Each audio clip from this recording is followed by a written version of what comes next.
Sa video na ito kapatid, siya lang ang nakasurvive. Lahat ng kasama niya doon sa sasakyan, lahat ay namatay. Siya lang talaga nakasurvive.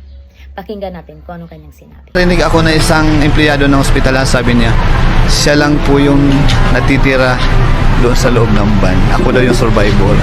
Hanggang sa nadurog talaga yung puso ko. Grabe. Sobrang bigat.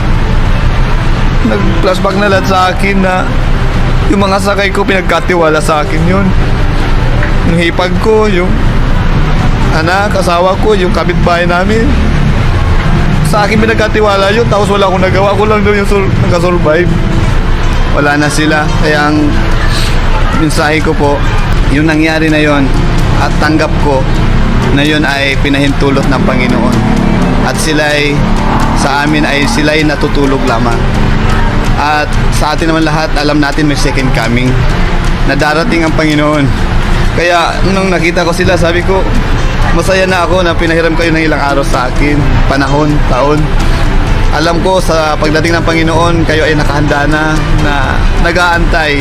Kaya malaking challenge sa akin na buhay, sa amin lahat, sa atin lahat, na maghanda tayo kasi malapit na ang Panginoon. Ganito kapatid ang may relasyon sa Diyos. Kasi hindi niya tinitingnan ang mga sitwasyon panglabas, kundi pangloob.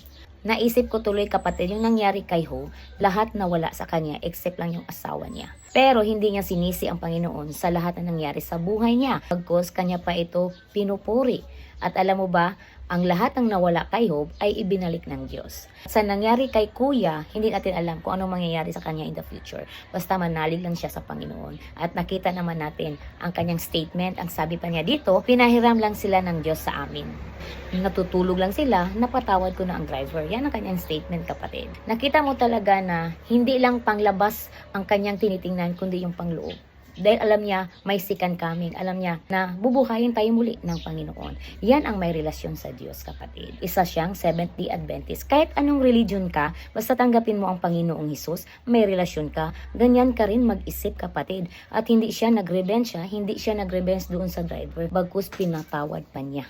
Kasi ang sabi ng Diyos, kahit ano pang mangyari sa atin, masama man o mabuti, magpasalamat pa rin tayo sa Panginoon at patawarin natin kung sino nagkasala sa atin. Dahil kapag hindi tayo magpatawad, ay hindi tayo magkakaroon ng peace of mind.